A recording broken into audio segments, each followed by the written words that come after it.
É uma satisfação muito grande, mais uma vez, receber você aqui nessa aula, tá? Nós estamos na última aula do módulo 2 do treinamento Grande Segredo Revelado, Sã Doutrina, Movimento Deep Reconnection. E eu posso garantir para você que vai ser uma das aulas assim mais importantes desse módulo, porque vai ser uma das aulas mais extensas também, porque eu vou fazer toda uma contextualização para você entender o que está envolvido na sã doutrina da Palavra de Deus. Muitos já querem saber detalhes a mais sobre como podem agradar a Deus e é por isso que eu vou fazer essa aula, para a gente poder fechar o módulo 2, para dar uma visão geral para você sobre como entender realmente a sã doutrina à luz do contexto bíblico. Não à luz de versículos bíblicos isolados, de livros isolados, mas analisando todo o contexto, como eu tenho ajudado você a entender até agora, tá? Essa aula vai ser muito importante, o fechamento desse módulo 2, para a gente poder iniciar de forma correta o módulo 3. Porque no módulo 3 nós vamos começar a fazer um mergulho profundo dentro da parte histórica, para você entender todos os contextos relacionados com o povo judeu, com Israel. Porque essa base é essencial para você entender o trabalho do Cristo, o trabalho dos apóstolos e da igreja que nasce, mas com uma base sólida nas escrituras que o Senhor Yahvé liberou para a humanidade, para as pessoas, para o seu povo, para os israelitas.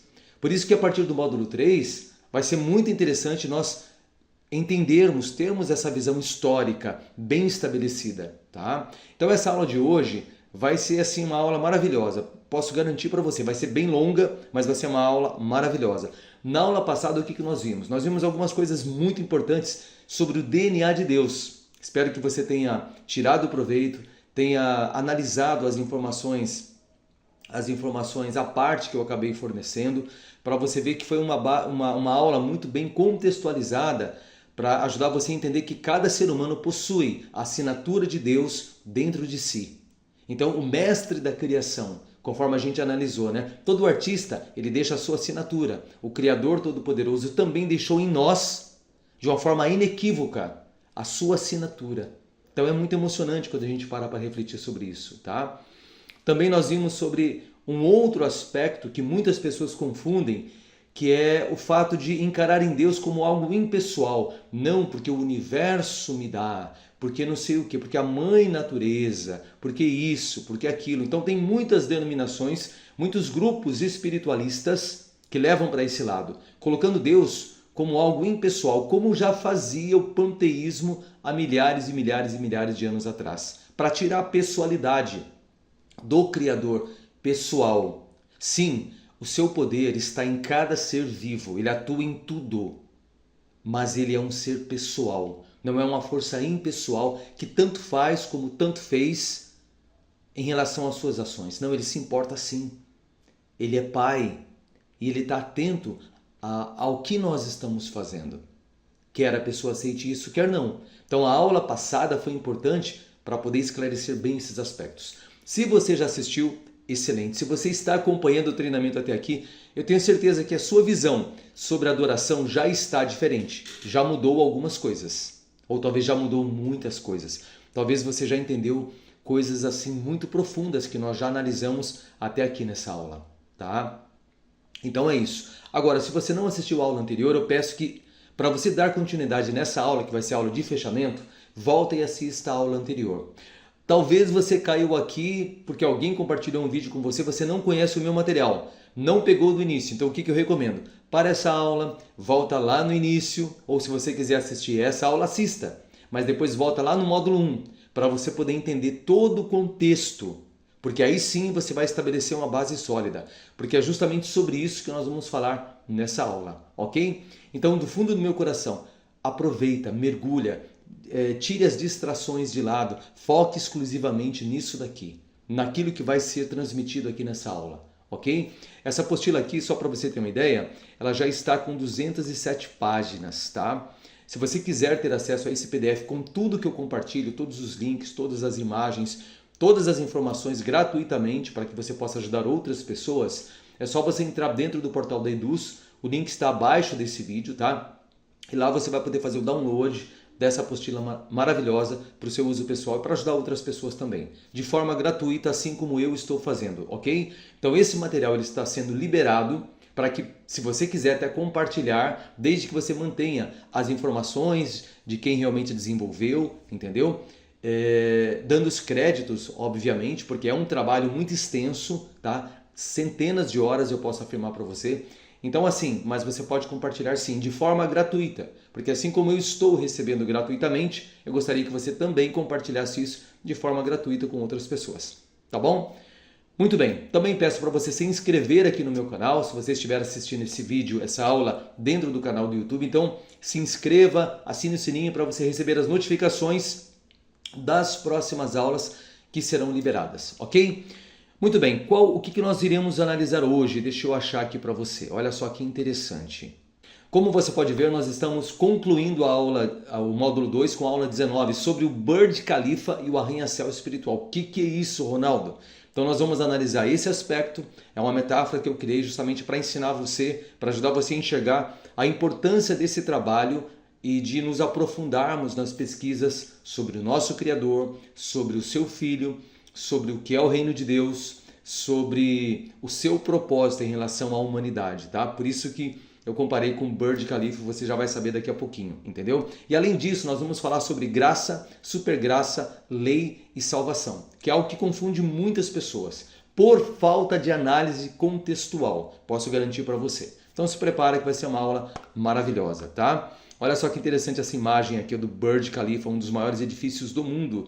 Se não me falha a memória, talvez o maior do mundo na atualidade, tá? Tem outros aí concorrendo para que vão ser construídos, mas eu acho que esse, até o momento, 2025, é o maior arranha-céus do mundo. Mas antes da gente falar sobre isso, certo? Analisarmos melhor, vamos fazer uma oração pedindo as bênçãos do Senhor Yahvé sobre a nossa aula, sobre o nosso estudo, ok?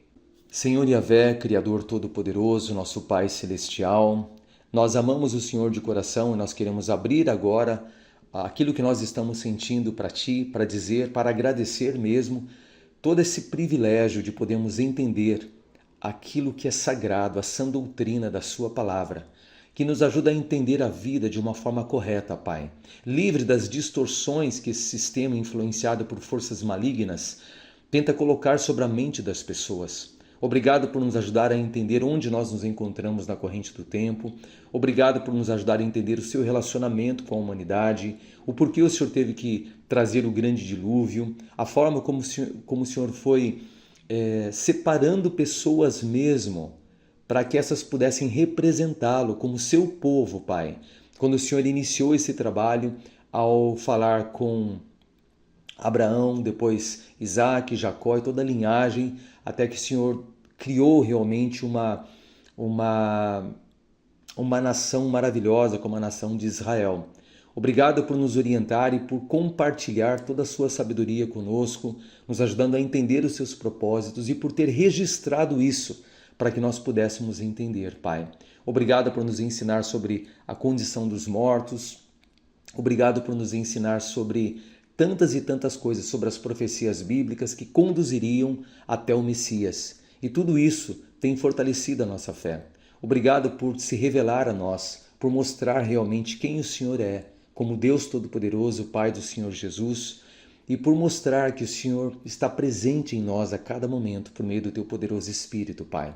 E que nessa aula agora, cada pessoa sincera que estiver ouvindo essa aula possa sentir a Tua presença e possa entender as coisas profundas que estão colocadas na Tua palavra em relação à base espiritual, em relação à sua igreja, a verdadeira igreja de Deus, em relação à graça que o Senhor disponibilizou para a humanidade e entender as distorções relacionadas com esse tema, onde as pessoas ensinam a supergraça, onde as pessoas distorceram a questão da lei, a questão da salvação.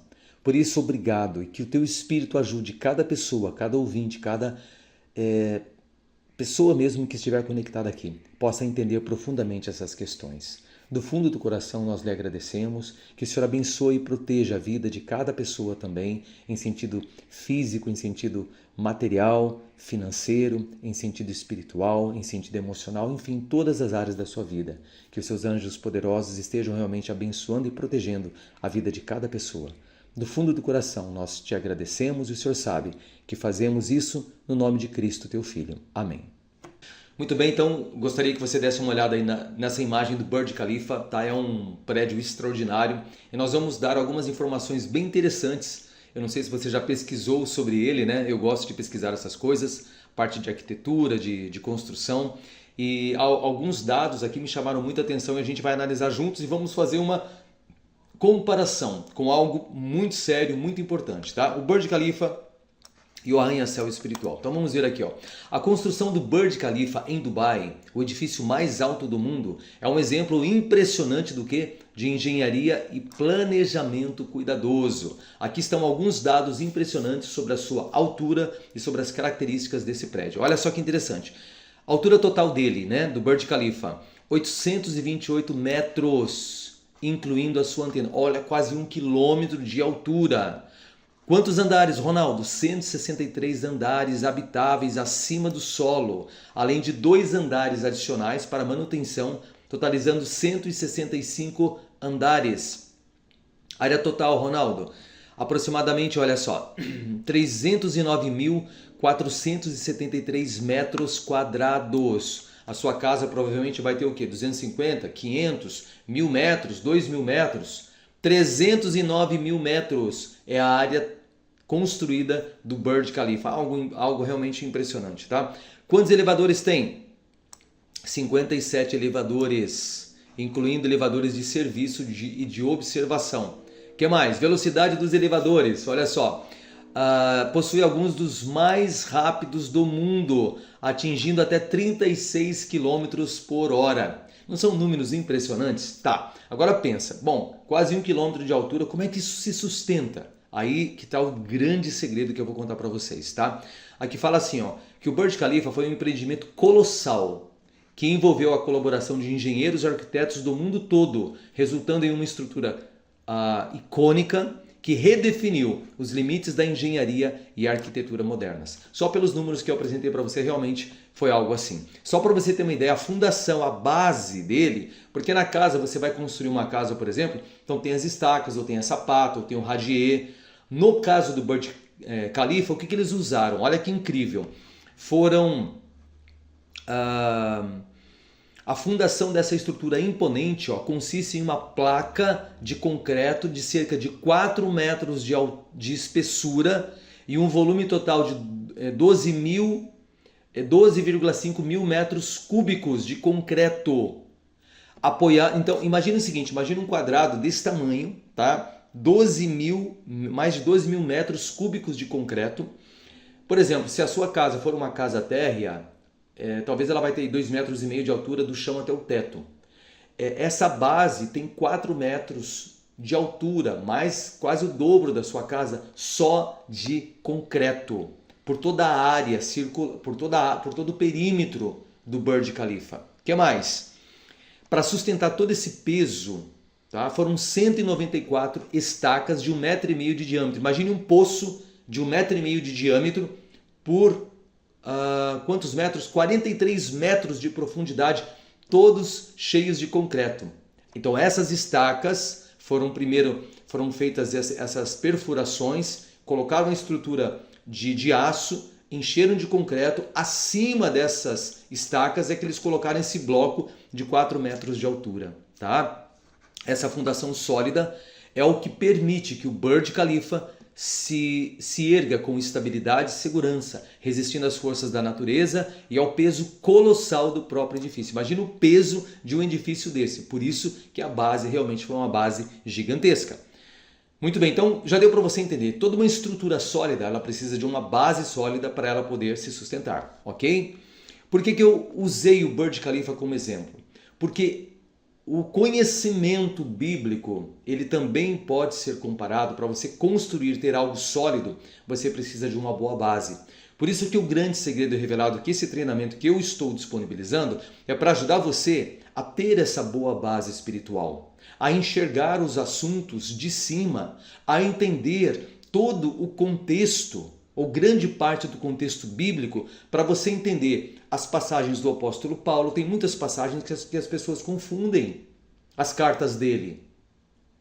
Tem muitas passagens que os apóstolos falaram que as pessoas confundem. Tem muitas expressões do próprio Cristo, do próprio Jesus, que as pessoas não entendem corretamente. Por quê, Ronaldo? Porque eles não analisam a base. A sua espiritualidade simplesmente é rasa.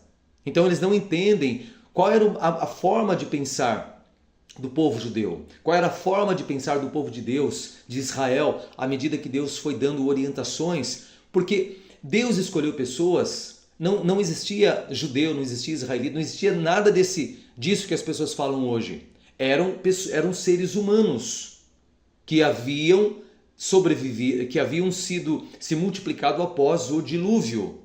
No meio desses humanos, nós já analisamos aqui que as forças espirituais começaram a fazer o quê? Começaram a bagunçar tudo de novo.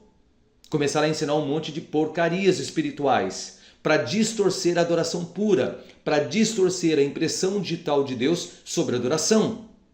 Só que no meio dessa humanidade, dessas pessoas, Deus analisando os corações, ele viu, opa, esse coração aqui é um coração diferente, é um coração puro. E aí Deus começou então a investir para que ele pudesse conduzir, usar pessoas, e essas pessoas serviriam de base para a chegada daquele que seria o Messias, que seria o restaurador de todas as coisas. Então nós precisamos ter essa visão macro para que possamos entender apropriadamente os livros de Mateus, Apocalipse, que é o que nós chamamos de escrituras gregas cristãs. Muitas pessoas, o sistema religioso confundiu tudo isso, até hoje. Então aqui eu quero que você pegue isso agora, que você entenda, opa, agora nós vamos ter uma base. Todo o treinamento aqui, por exemplo, até agora você já viu algumas coisas que são diferentes do que o sistema tem ensinado. Por exemplo, sobre a questão da condição dos mortos. É muito diferente daquilo que o sistema religioso, de forma geral, ensina. Porque eles ensinam a imortalidade da alma, que as pessoas já estão com Cristo. Se você está estudando corretamente, está fazendo a lição de casa, está pesquisando apropriadamente, não é o que o Ronaldo fala, mas o que a Bíblia diz, o seu contexto. Por todo o material que eu já disponibilizei, você já sabe sobre esse tema, você já está tranquilo em relação a isso. E quando você começa a fazer isso, é o que Jesus disse. É como se você estivesse cavando o alicerce da sua casa sobre a rocha. Quando você faz um alicerce sobre a rocha profundo, como o Burj Khalifa que eu mencionei para você, acabou. Pode vir vento, pode vir tempestade, inundação, seja lá o que for. A casa não vai cair. Por quê? Porque a base é sólida. Agora, se você está aprendendo sobre Deus, só que tem preguiça de pesquisar, de analisar, deixa a responsabilidade nas mãos de terceiros, padre, líder espiritual, pastor, ancião, seja lá o que for, o que acontece? Qualquer pessoa que venha com uma outra lógica que faça sentido pode derrubar a sua casa, a sua espiritualidade. Por isso que é importante aqui você entender que existe uma base e nós vamos mergulhar nessa base, ok? Então vamos lá, olha o texto que eu escrevi para você. Ó. Agora imagine que a nossa adoração então, que a adoração verdadeira ao Deus Todo-Poderoso, o Senhor Yahvé, é como construir um arranha-céu espiritual. Assim como o Burj Khalifa necessita de uma base forte para se manter firme, a nossa fé e a adoração requerem uma fundação sólida, baseada na verdade e no entendimento correto das Escrituras. Sem essa base, nossa fé pode ser abalada por falsas doutrinas e influências enganosas, como eu acabei de falar para você, ok? Por isso, a importância da origem. Qual que é a importância da origem? Assim como os engenheiros que planejaram Burj Khalifa precisaram entender o terreno e as condições geológicas antes de construir a fundação, nós também precisamos entender o quê? Entender a nossa verdadeira origem, a nossa história, para construir uma adoração verdadeira e estável. Sem entender a origem, você não consegue ter estabilidade espiritual. A Bíblia nos fala sobre duas linhagens que se originaram após a queda do homem, o descendente da mulher, que é o Messias, prometido em Gênesis 3,15, e o descendente da serpente, que é o quê? que representa aqueles influenciados por Satanás e seus demônios. A gente pode ver isso, se você quiser abrir a sua Bíblia. Gênesis capítulo 3, versículo 15 diz assim, ó: porém inimizade entre ti e a mulher. Olha isso, entre a tua descendência e o descendente dela. Este te ferirá a cabeça e tu lhe ferirás o calcanhar. Então essa profecia foi uma das primeiras profecias foi a primeira profecia encontrada na Bíblia. Essa profecia é fundamental para entender, olha, o conflito espiritual que permeia a história humana, conforme a gente já está analisando até aqui. Você já entendeu isso? O poder das forças espirituais de influenciar negativamente a humanidade. O descendente da mulher, Jesus Cristo, é o fundamento da nossa fé. Assim como a fundação do Burj Khalifa é a base de sua estrutura. Olha isso. O descendente da mulher, vou até grifar isso daqui, ó. O descendente da mulher, o Senhor Jesus, é o fundamento da nossa fé. Olha isso. É como se fosse a base do Burj Khalifa. A compreensão correta de quem é o Cristo e de quem é o Senhor Yahvé é crucial para adorarmos verdadeiramente a Deus. E nesse ponto eu posso afirmar para você, a grande maioria dos que se dizem cristãos hoje no mundo tem esse conceito distorcido. E isso é muito chocante. Se você vai falar, abrir o jogo, expor isso, você é tido como herético. Entendeu? Como um agente do diabo, vamos dizer assim. Como eu estou fazendo com você agora. Eu estou expondo isso para você. Construindo com base na verdade. Vamos ver esse primeiro ponto aqui, ó. Para construir algo sólido e estável em nossa vida espiritual, nós devemos o quê? Primeiro, estudar as Escrituras. Assim como os engenheiros estudam minuciosamente o solo e os materiais, nós também devemos estudar a Bíblia para entender a verdadeira natureza de Deus e do Messias. Isso é crucial. Qual é o respaldo bíblico para isso, Ronaldo? 2 Timóteo 3, 16 e 17. Diz assim, ó: toda a Escritura é inspirada por Deus e útil para o ensino, para a repreensão, para a correção, para a instrução na justiça, para que o homem de Deus seja apto, plenamente preparado para toda boa obra. Então, olha, primeiro ponto, estudar as Escrituras, como nós estamos estudando as Escrituras, tá? O que mais? Inclusive, se você quiser não, o que eu recomendo? Abra a tua Bíblia, pode ser online, pode ser física, para você poder acompanhar a leitura de todos os textos que eu for citar aqui nessa aula, ok? Segundo ponto, para que nós possamos construir com base na verdade, resistir às falsas doutrinas. Devemos ser vigilantes, olha só, olha essa aqui que é importante, ó. Devemos ser vigilantes contra influências que distorcem a verdade, assim como o apóstolo Paulo alertou sobre os perigos dos falsos mestres. Desde a época de Paulo já tinha um monte de falso mestre. Imagine agora que estamos na fase de transição, na chegada daquele que tem um direito legal ao reino terrestre. Quantos pregadores falsos existem? Não dá nem para descrever a quantidade de tantos que são. Colossenses 2, versículo 8 diz assim, ó. Olha que interessante, olha que alerta importante de Paulo. Cuidado para que ninguém os escravize em filosofias e vãos enganos que se fundamentam aonde? Tradições humanas, nos princípios elementares deste mundo, não em Cristo. Gente, isso estava acontecendo nos dias de Paulo. Imagine agora, aonde olha a inteligência artificial, olha a ciência, olha, eu não sei. Não, você já entendeu, eu sou pró-ciência, verdadeira, não pró-pseudociência. E infelizmente o que dita as regras é a pseudociência. Nós já tivemos uma aula, inclusive nesse módulo 2, sobre essa questão. Se você quiser, volta lá para você poder recapitular esse aspecto tão importante, tá? Bom, o que mais? Vimos o ponto 2, resistir às falsas doutrinas, para construir a verdade numa base sólida. Vamos ver o terceiro ponto, manter a sã doutrina. Assim como os apóstolos, olha isso, assim como os apóstolos defenderam a sã doutrina contra as influências apóstatas, contra as influências daqueles que se distanciaram do ensino correto do Cristo, devemos permanecer firmes na fé. Olha isso. 2 Timóteo capítulo 4, versículos 3 e 4 diz assim, olha que importante esse texto. pois virá o tempo em que não suportarão a sã doutrina. Olha isso. Tendo grande desejo de ouvir coisas agradáveis, ajuntarão para si mestres conforme os seus próprios desejos. Como você aplica isso hoje? Como a gente pode aplicar? As pessoas tendem a seguir pessoas de acordo com aquilo que elas gostam de ouvir. Se é algo que vai envolver mudanças, se é algo que vai envolver até conflitos, porque tem muita gente que não gosta. Quando você começa a mostrar para elas, por exemplo, a realidade de muitas coisas que a Bíblia ensina, mas que foram distorcidas e as pessoas não querem ver a realidade das coisas, como o ensino da condição dos mortos. Você já aprendeu que os mortos, eles estão dormindo. É sono, só que sono de morte. Nós já vimos isso em aulas profundas aqui. Se você estudou correto, você já entende esse assunto, você já não tem mais medo de quem faleceu. Aonde será que estão os apóstolos? Mortos, esperando a chamada do Cristo. Para eles, só para a gente entender, contextualizar isso daqui, vai ser num abrir e fechar de olhos. Por quê? Porque na morte não existe tempo. Para quem morreu é um segundo. Ele morreu, desligou.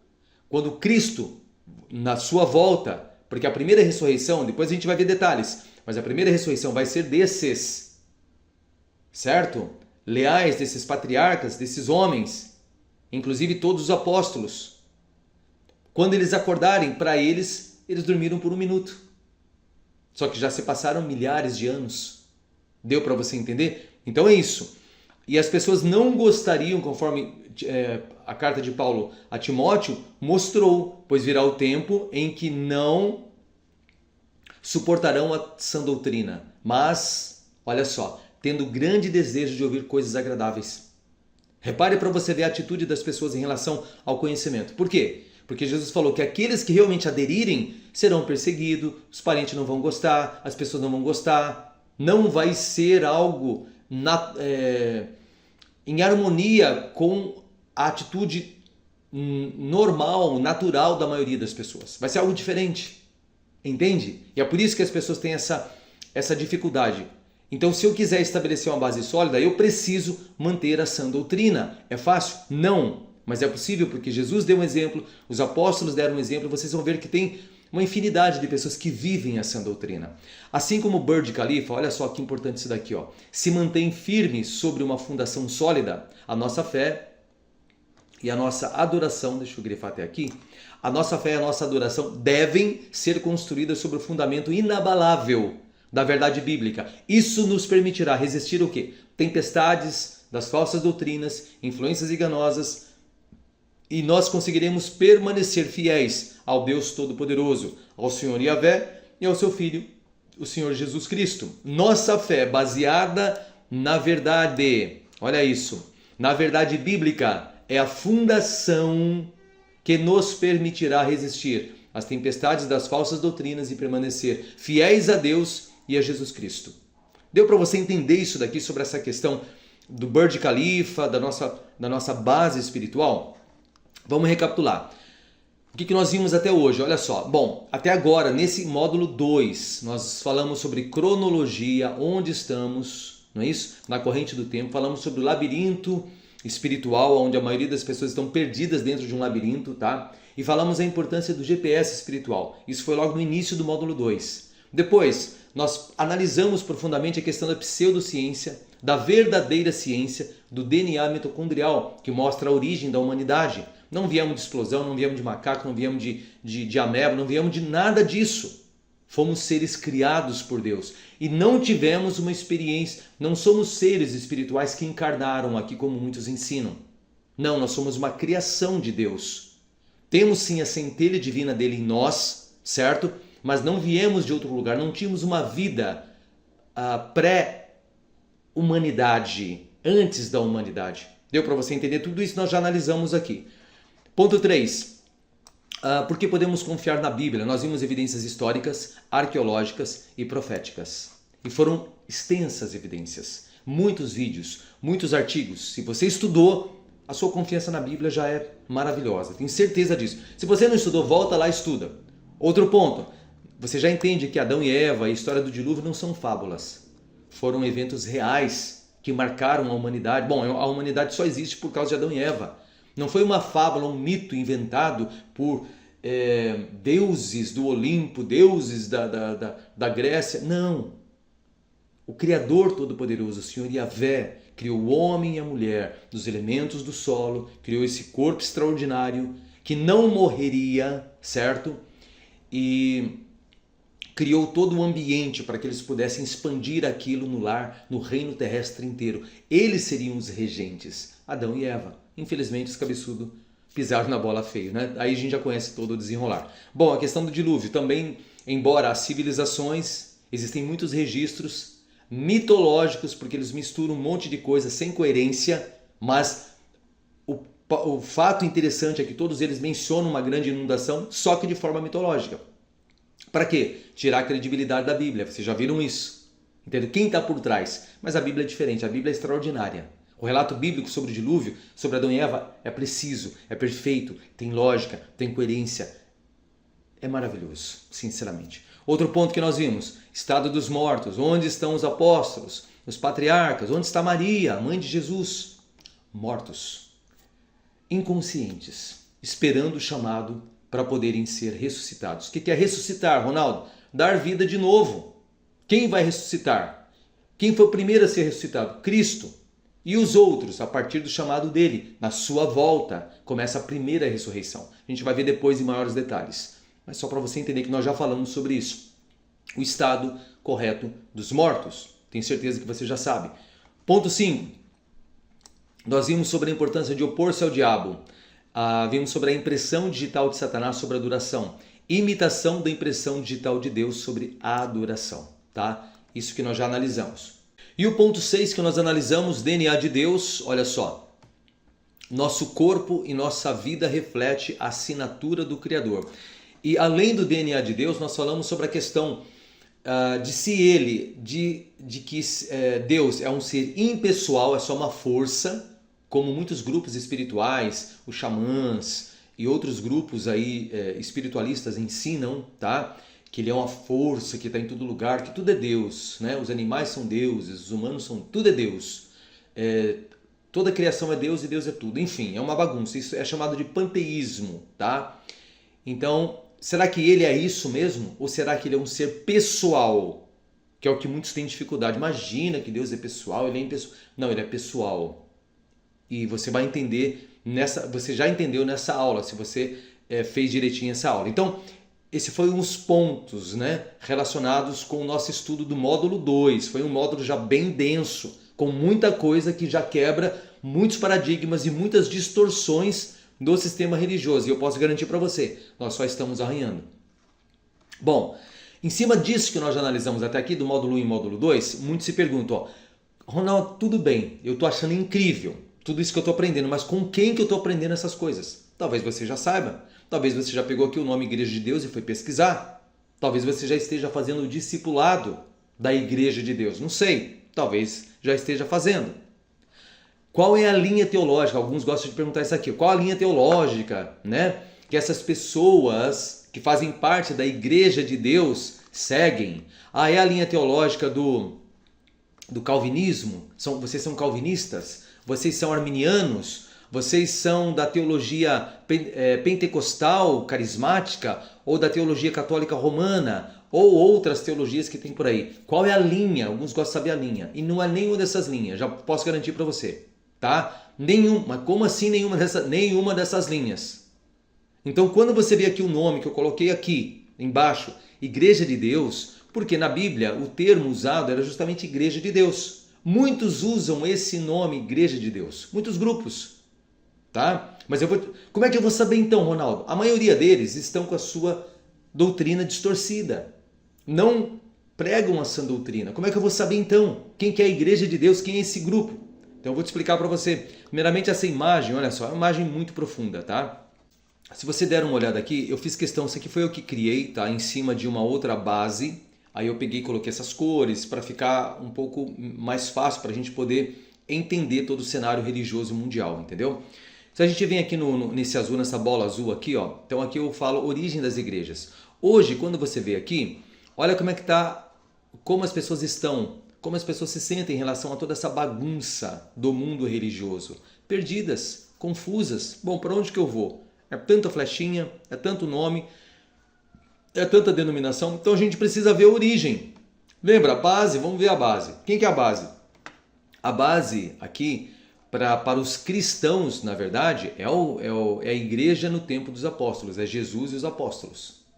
É claro que eles foram construídos, que o que eles ensinaram era em cima de uma outra base.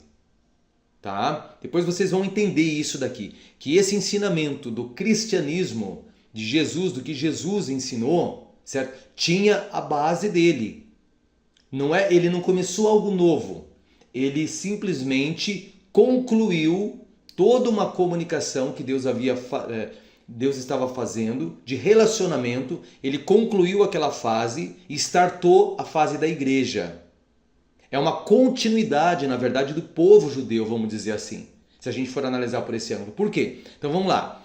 Aqui em azul, logo no início, a gente vai ver isso a partir do módulo 3, mas só para você contextualizar, para você entender com quem você está estudando. Bom, o Ronaldo, ele tem essa visão, beleza. Se você entrar no nosso site, na Igreja de Deus, que é só você clicar, você vai entrar lá e você vai ter os pontos de fé. Os mais de 100 pontos de fé, baseado na Bíblia. Qual é a nossa visão sobre essas coisas? Então já estão lá, você pode dar uma olhada. Mas aqui é para você entender o seguinte, olha só.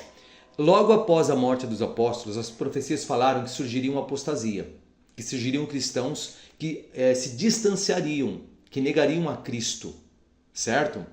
Que negariam a Cristo e que se distanciariam da sã doutrina, das doutrinas, orientações sagradas de Deus sobre diversos temas. Aqui, quando você vê aqui nessa bola preta, o catolicismo, certo? Representa então a base, porque eles iniciaram. Os pais da Igreja Católica estavam logo no início, após a morte dos apóstolos. Foram se formando grupos religiosos ali, certo? Muito bem. Do catolicismo, eles foram se ramificando, certo? Eles chegaram até hoje. Hoje nós temos a Igreja Católica e temos as suas variantes aqui, conforme você pode ver aqui, ó. Tá? Então chegando para cá também. Só que o que aconteceu? Num dado período que a gente vai estudar depois com mais calma, surgiram os protestantes, aqueles que estavam protestando sobre a forma como a igreja estava conduzindo as pessoas em relação à espiritualidade. E esse protestantismo foi se ramificando. Olha só, em luteranismo, em anglicanismo, olha só. Percebe isso daqui, ó? Europeus independentes, no calvinismo. E dessas ramificações foram surgindo as mais de 30 mil denominações que nós temos hoje. Aqui você pode analisar cada um dos nomes aqui, ó. Os batistas, olha só, os presbiterianos e todos os outros, os mormons, testemunhos de Jeová, enfim, todas as denominações que vieram, certo? Dessa miscigenação religiosa, que teve como base protestantismo, reforma protestante, que saiu de onde? Que saiu da Igreja Católica, da Igreja Universal, que deveria reproduzir, na verdade, o ensinamento de Jesus e dos apóstolos, sem as distorções. Então esse é o sistema religioso mundial atuante. Essas flechinhas são todas os nomes, né? Representam todos os nomes das igrejas que estão atuando hoje em dia. Só que se você prestar atenção, olha só, tem um grupinho aqui em azul. Esse grupo em azul é algo assim arrepiante, porque desde a época dos apóstolos houveram pessoas que não se poluíram com as doutrinas e distorções espirituais que começaram a ser implantadas logo no início da história das religiões. Olha só. E esse pessoal aqui, eles começaram a perseguir aqueles que viviam a sã doutrina, que guardavam os mandamentos de Deus. Tanto é que eles tiveram que fugir para as montanhas, os nestorianos, olha só, os paulistas, depois os valdenses. Então, aquilo que nós estamos ensinando para você, por que vai de choque? Por que não é calvinismo? Por que não é arminianismo? Por que não tem nada a ver com esse sistema religioso? Porque o que nós ensinamos é algo que faz parte da sã doutrina não ensinada pelo sistema religioso mundial. Esse conhecimento foi compartilhado durante milênios e foi protegido, inclusive a guarda dos mandamentos de Deus, que nós vamos ver aqui nesse estudo ainda, que muitos confundem, alguns acham que foram abolidos, não foram. Os mandamentos de Deus não foram abolidos como alguns acreditam. E esse grupo aqui vive isso desde a época dos apóstolos e poucas pessoas conhecem esse grupo. Por quê? Consideram-nos como esquisitos, como seitas, separatistas e não tem nada a ver. São pessoas maravilhosas que amam a Bíblia, amam a palavra de Deus e querem compartilhar com outros o quê? O IDDA, a impressão digital de Deus sobre a adoração. O que eu estou passando para vocês é isso. Não é para me promover outras pessoas que fazem parte desse grupo, porque nós atuamos realmente como corpo, como igreja. Nos reunimos sem CNPJ, nos lares, nas nossas casas, trocamos informações, fazemos reuniões online, compartilhamos materiais como esse que você agora está recebendo.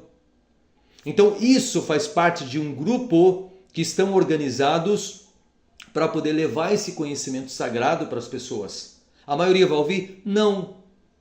E está tudo bem, porque cada um tem um livre-arbítrio, tem um direito de escolher aquilo que quer.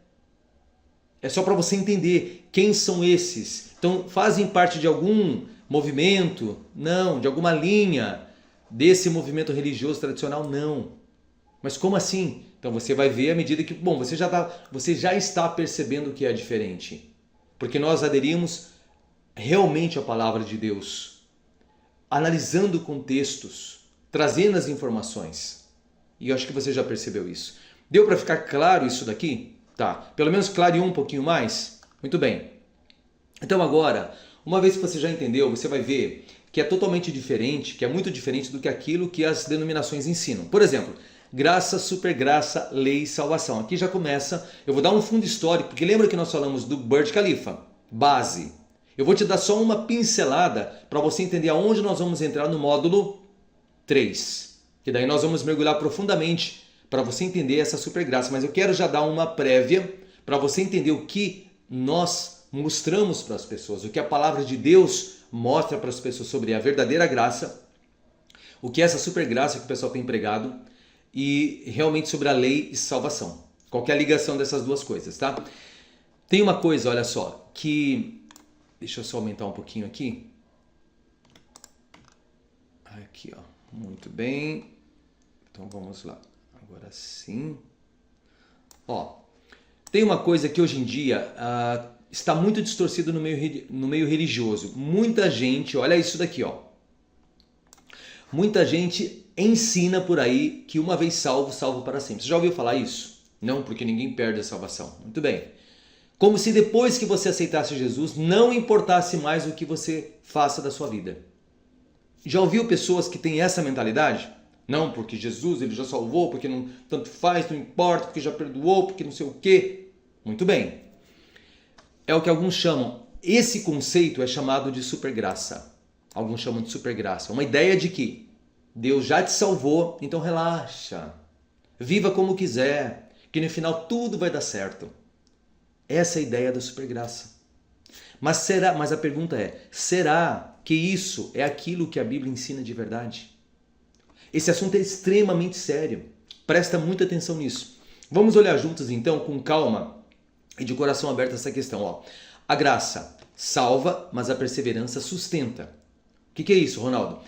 Acompanha bem, porque muitos chocam com isso daqui. Mas eu quero que você siga a linha de raciocínio, pega a tua Bíblia, abra a tua mente e depois nós vamos entender. Mas Paulo falou isso porque... Vamos ver contexto, para a gente poder ter uma base sólida. A primeira coisa é que sim, a salvação é um presente. Ponto, é um presente, ninguém merece. É benignidade merecida de Deus, isso aí todo mundo concorda. A gente não merece, não conquista, não compra. Está escrito aonde isso? Efésios capítulo 2, versículos 8 e 9. Olha só, porque pela graça sois salvos por meio da fé. E isso não vem de vós, é dom de Deus. Não vem das obras, para que ninguém se glorie. Não é obra que vai te salvar. Você pode fazer a obra que for, só ela. não te salva. Ai, mas a graça já não tem mais necessidade de nada. Calma, vamos analisar os contextos. Tem um detalhe que não pode ser ignorado. Essa graça maravilhosa precisa ser recebida com fé verdadeira. E fé verdadeira produz o quê? Frutos. Grava isso. A graça pela fé. Só que a fé, para você saber se a fé da pessoa é verdadeira, ela tem que produzir frutos. Se não produzir, a fé não está boa. Ela não tem fé. A fé é falsa. E é isso que muitos não entendem. Tem que ser natural, você vai ver. Jesus mesmo foi muito claro. Ele falou em Mateus capítulo 24, versículo 13. Aquele que perseverar até o fim será salvo. Aí eu te pergunto, e se a pessoa não perseverar até o fim? Responda. O que vai acontecer com ela? Ela recebeu, aceitou a Cristo, mas não perseverou até o fim. O que vai acontecer com ela? Jesus falou que é condicional. Se perseverar, vai ser salvo. E se não perseverar? Faça a pergunta. Raciocina sobre isso. Porque isso é livre-arbítrio. Senão você não teria livre-arbítrio. Ou seja, não basta começar bem, é preciso terminar a corrida. Pensa comigo. Quem começa, olha que interessante esse raciocínio. Quem começa uma maratona e para no meio do caminho, chega ao final? Não chega. Com a vida cristã é a mesma coisa. Recebemos a salvação pela graça, mas mantemos nossa caminhada pela fé obediente. A salvação é pela graça, mantemos pela nossa caminhada, pela fé obediente. Mantemos a nossa caminhada pela fé obediente. Mas aí alguém pergunta, Ronda, mas o que mudou então com Jesus? Aqui é onde muita gente se confunde. Lembra, Jesus ele veio trazer algo melhor. Jesus é o resultado final de todo aquele contexto que Deus foi trabalhando para startar agora uma nova fase de adoração. Acho que deu para você entender. Então Jesus, certo? Ele veio, é o resultado final de todo aquele contexto onde Jesus estabeleceu agora uma nova forma mais aperfeiçoada de adoração. Como é que é isso?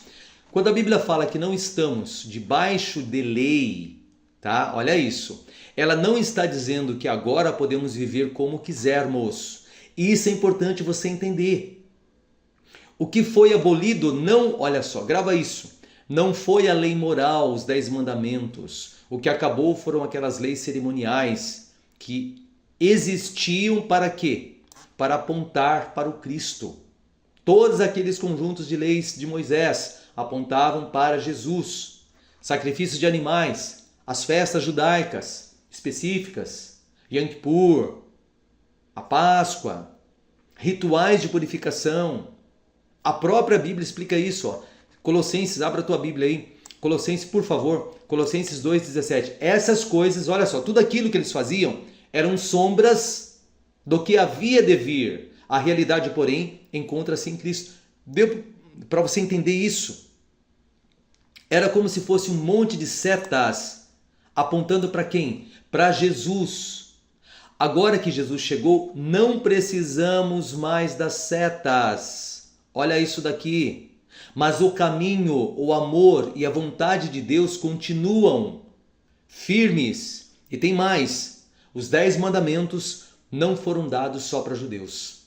Se alguém pensa que isso é mandamento de judeus, está totalmente equivocado.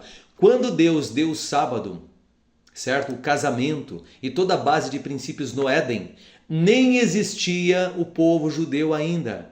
São leis, grava isso, leis universais que regem a humanidade. O conceito de certo e errado está inscrito dentro do seu coração, dentro do meu coração, dentro da humanidade. Ficou claro então o que mudou com Jesus? As leis cerimoniais deixaram de existir. As leis que conduziam ao Cristo, todos aqueles rituais, aqueles sacrifícios, acabou, não precisa mais nada daquilo.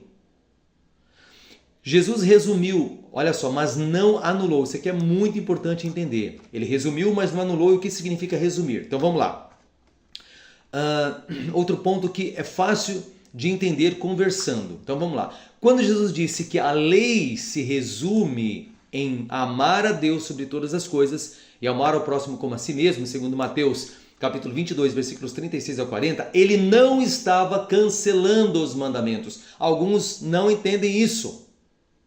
Na verdade, ele estava mostrando que o espírito por trás deles. Por exemplo, amar a Deus é o quê? É respeitar o sábado, não fazer imagens, não adorar outros deuses. E as pessoas não entendem isso. Tudo isso está englobado no primeiro mandamento. Amar a Deus sobre todas as coisas, não terás outros deuses. Não farás imagens. Olha isso.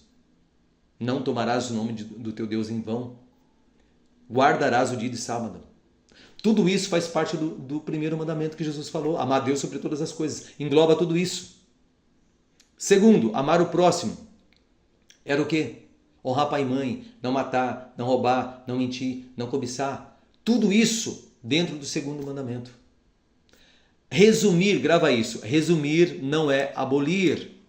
É como se alguém dissesse: dirigir bem é respeitar os outros e ser responsável. Isso não anula o quê? As placas de trânsito, pelo contrário, dá sentido a elas. Deu para você entender essa questão aqui? Esse é o terceiro ponto, então. Jesus resumiu, mas não anulou. Quarto ponto. Paulo pregava graça, mas vivia obediência. Grava isso. Aí vem aquela questão. Mas e Paulo? Ele não dizia que estamos livres da lei? Não tem isso lá em Romanos? Então vamos lá. Sim, Paulo falou muito da liberdade em Cristo. Daqui um pouquinho vocês vão entender quais foram os contextos que a maioria não vai estudar. E é por isso que gera aquela loucura, aquela confusão. Paulo, ele nunca pregou, olha isso, nunca pregou libertinagem. Em Romanos capítulos 3, versículo 31, olha o que ele disse. Depois Filipenses. Então vamos lá primeiro aqui, ó. Anulamos, pois, a lei pela fé? O que ele respondeu? Romanos 3, 31. De maneira nenhuma. Antes, confirmamos a lei. Filipenses 2,12. Desenvolvei a vossa salvação com temor e tremor. O que Paulo fazia, inclusive? Paulo guardava o sábado. Se você pegar muitos relatos bíblicos, mostra que realmente ele era um zeloso guardador da lei do sábado. Nunca incentivou ninguém a quebrar os mandamentos de Deus. Não, mas Colossenses, mais Romanos, mais Filipenses, Efésios. Calma, nós vamos, durante o treinamento você vai entender tudo isso, todo esse contexto. Paulo estava lutando contra o quê? Contra a ideia de que a gente se salva por rituais e regras humanas. Não contra a obediência sincera à vontade de Deus. Era isso que ele estava falando. Sim, quinto ponto, perigo de pensar que tudo está garantido. É o que muitas pessoas acreditam. Vamos lá. Jesus deixou um aviso sério onde? Mateus capítulo 27, versículos 21 ao 23. Olha o que Jesus falou assim, ó. Vai ligando isso com todo esse contexto que a gente está analisando. Mateus 7, 21 ao 23, ele falou assim, ó. Nem todo que me diz Senhor, Senhor entrará no reino dos céus, mas aquele que faz a vontade de meu Pai que está nos céus. Ele ainda diz que muitos farão milagres em nome dele, expulsarão demônios em nome dele, mas serão rejeitados. Por quê? Porque viveram na iniquidade. Se você pegar lá no versículo a palavra iniquidade, tem uma palavrinha do grego, anomia. Anomia significa ausência da lei. Aqueles que vivem sem praticar a lei de Deus. São encarados por Deus como iníquos. É muito sério.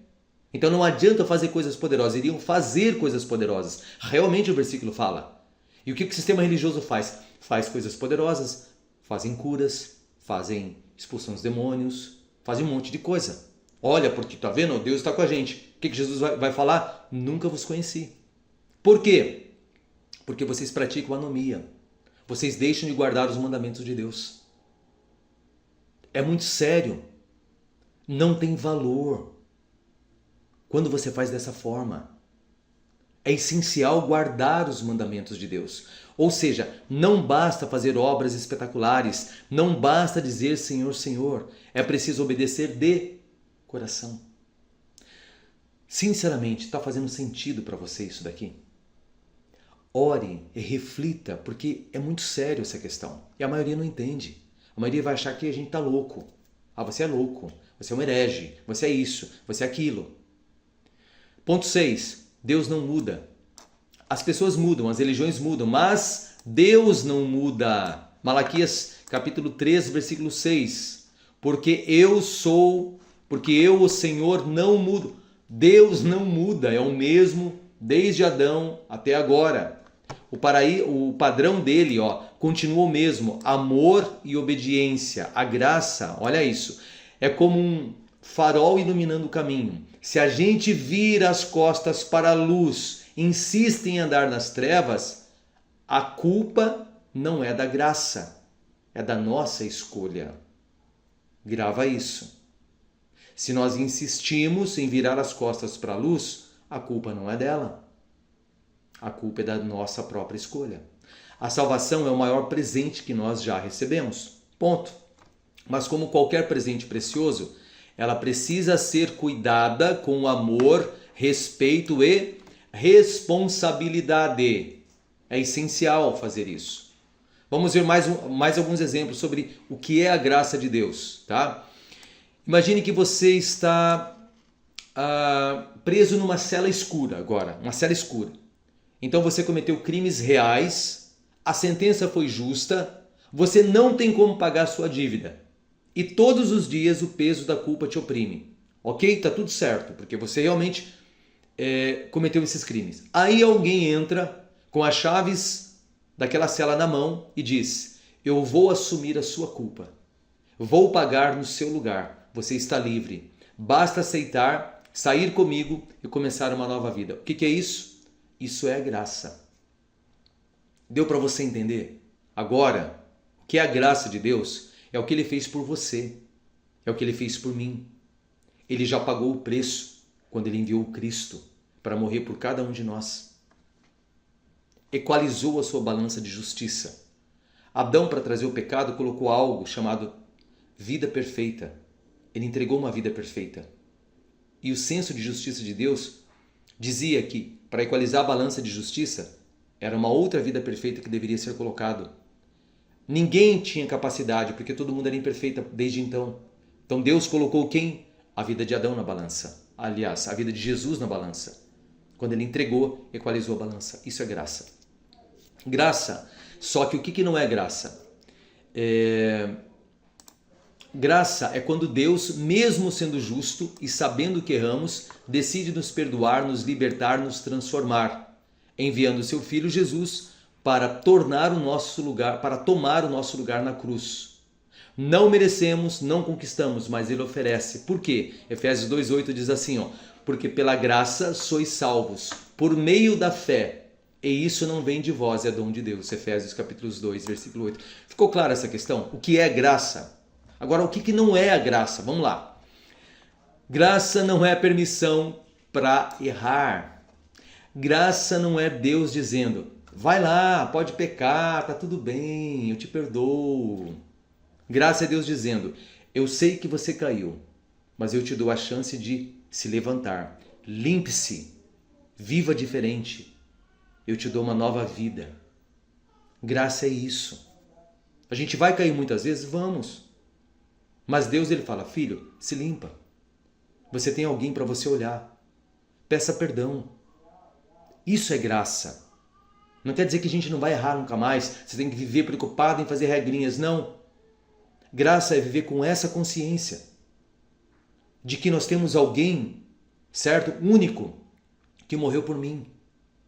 Que quando eu aceito o que Ele fez, peço em nome dEle, Deus vai me perdoar sim. Mas se eu continuar no erro, estou lascado. Essa é a realidade. Não é para viver com culpa, é para viver feliz. Porque nós temos, certo? Alguém que já fez tudo por mim. Entende? Imagine um pai que salva o filho de se afogar. Ele não faz isso, olha só, para que o filho volte a pular no poço. Concorda comigo? Ele faz para quê? Para que o filho nunca mais precise se afundar. Romanos capítulo 6, Paulo explica muito bem isso. Ó. Que diremos, pois? Permaneceremos no pecado para que a graça abunde? De modo algum. Romanos 6, 1 e 2. Fez sentido agora esse texto para você? Porque tem vários versículos anteriores a esse capítulo 6 que quando a pessoa não lê fora de contexto, parece que Paulo está falando que você pode fazer o que você quiser. Não é assim. Graça é como uma árvore. Vamos ver.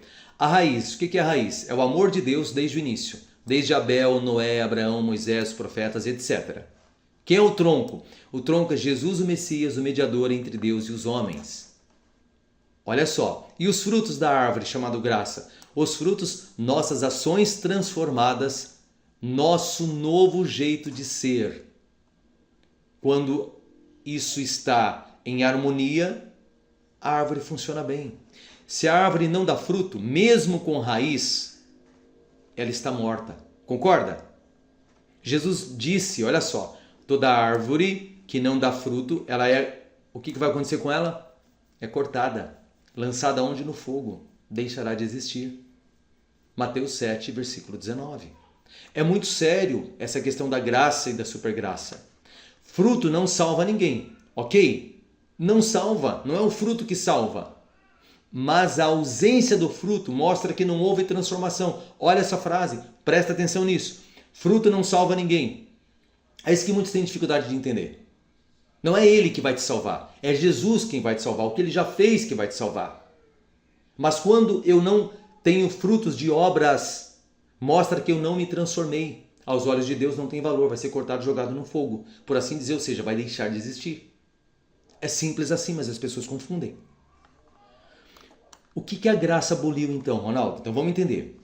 Bom, muitos confundem graça com liberação de regras, mas os 10 mandamentos não foram abolidos.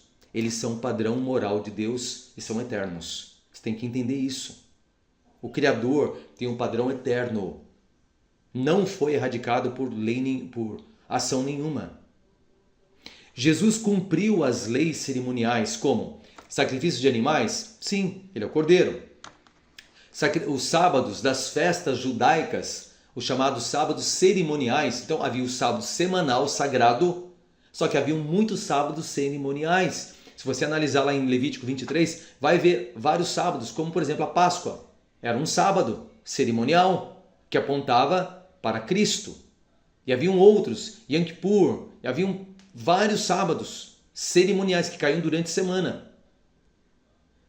Aí você vai entendendo por que Jesus não morreu na sexta, ele morreu na quarta. É muito interessante por causa do sábado cerimonial, que caiu justamente na quinta-feira. Sistema do templo físico, agora somos o templo. Então Jesus cumpriu os cerimoniais, não há mais necessidade de terceiro templo, de isso, daquilo, como o pessoal fica falando aí no YouTube. Por quê? Porque Jesus agora nós somos o templo, para que o Pai possa habitar em nós. Percebe? Então Jesus cumpriu as leis. A graça não aboliu os mandamentos universais do Pai. Mas os mandamentos morais permanecem qual? Não matar, não roubar, não adulterar, honrar pai e mãe, guardar o nome de Deus, não cobiçar. Por isso que João falou em João 14,15: se me amais, guardareis os meus mandamentos. Olha isso. Graça e o dever moral. Graça não é sair do sistema de justiça de Deus. É entrar num relacionamento com Deus, onde Jesus pagou a nossa dívida e agora nós somos agradecidos. Isso é graça. Olha isso. Vivemos de forma nova. Romanos 6,18 diz assim, ó: não fostes libertos para viver como quiserem, mas para serem servos da justiça. Romanos 6,18. Deu para você entender o que é realmente a graça? A supergraça que eles falam, né? A maioria vive isso por aí. Uma armadilha mortal, eu posso falar. Olha só. É a ideia. Qual que é a ideia? É a ideia de que uma vez salvo pela graça, o comportamento da pessoa não importa mais. como se a obediência, como se a santidade, a transformação de vida fossem irrelevantes. Quem foi o idealizador? Alguns falam, puxa, Martinho Lutero.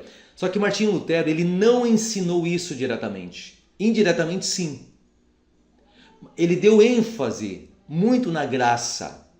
Só que posteriormente foram mal interpretados por alguns como se a fé anulasse a necessidade de ações de santidade. Já em sua época, alguns seguidores radicais começaram a distorcer a sua doutrina. Lutero mesmo escreveu contra isso. Ele falou o quê? Somos salvos pela fé somente. Mas a fé que salva nunca está sozinha. Ela vem acompanhada de frutos, ações que dizem que a fé está viva. Esse é o sinalizador. E Deus está analisando os sinalizadores. Quem solidificou essa ideia mais tarde? Alguns teólogos posteriores, ao interpretarem erroneamente a graça como uma licença para pecar, ajudaram a formar a mentalidade da supergraça, como a gente chama. Na era moderna, autores como Zane Hodges e movimentos como Free Grace Theology, teologia da graça livre, reforçam esse pensamento. Dietrich Bonhoeffer e a graça barata. Um dos maiores críticos da supergraça foi o teólogo alemão Dietrich Bonhoeffer, que escreveu: graça barata é a pregação do perdão sem arrependimento, o batismo sem disciplina da igreja, a comunhão sem confissão. É graça sem discipulado, graça sem a cruz, graça sem Jesus Cristo. Alguns ensinam hoje o quê? Você já está salvo, não importa o que você faça. Deus te ama de qualquer jeito, viva como quiser. Só que isso, eu posso garantir para você, é um engano muito perigoso. É como alguém que diz que ama a sua esposa, mas vive traindo a sua esposa. Ou alguém que diz respeitar seu patrão, mas o engana o tempo todo. O verdadeiro amor gera o quê? Gera transformação. Quem recebe a graça não vive no pecado como antes. Igual Mateus 7,16, conhecereis a árvore pelo quê? Pelos frutos. Se é uma árvore boa que vai permanecer, os frutos vão indicar isso. Se é uma árvore ruim, os frutos a ausência de frutos vai indicar isso. Caminhar na graça. A graça é o início de uma nova jornada. Ela não apenas nos perdoa, nos transforma. Olha isso. Não é um atestado de liberdade para o pecado, é o poder de Deus para vencer o pecado. É um presente que, uma vez recebido, nos impulsiona a viver como filhos amados. Isso é caminhar na graça. E agora você pode ver aí, tem vários artigos online que eu recomendo, aos quais eu me baseei para poder escrever esse artigo anterior para você, falando sobre a graça, entendeu? Então tem vários aqui, são artigos equilibrados sobre graça, fé e sobre obediência. Depois você pode tirar um tempo para você poder analisar todos esses artigos que vão reforçar isso que eu acabei de passar para você, tá bom? Para você refutar a teologia da supergraça, vamos dizer assim, entendeu? Então tem mais dois artigos aqui maravilhosos. Esse primeiro aqui ele traz visões distintas sobre santificação, inclusive a graça livre, com críticas. E o outro, salvação e soberania, tá? Salvation and Sovereignty, rebate excessos calvinistas e antinomianos, com base bíblica. Então é muito interessante esses dois artigos aqui, tá? Então tá todo esse material aqui para você poder estudar com calma. Bom, vamos lá. O que eu preciso passar para você agora? Olha só. Jesus, a verdadeira videira, a árvore frondosa de Deus. Isso aqui é muito interessante também, tá? Vamos imaginar uma árvore frondosa, majestosa, com galhos que se estendem para o céu, tá? Folhas verdes que respiram a vida e frutos doces que alimentam todos ao seu redor. Essa árvore é Jesus e sua igreja. É a comunidade de fé viva, formada por todos os que aceitaram a graça de Deus e decidiram andar no caminho da justiça. Eu sou a videira verdadeira e o meu pai é o lavrador. João capítulo 15, versículo 1.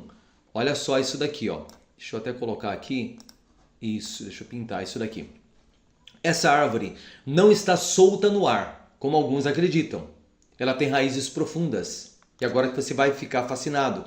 Essas raízes são o relacionamento que o Deus Todo-Poderoso construiu com homens e mulheres ao longo da história, de Abel a Noé, de Abraão a Moisés, de Davi aos profetas, até chegar ao próprio Cristo.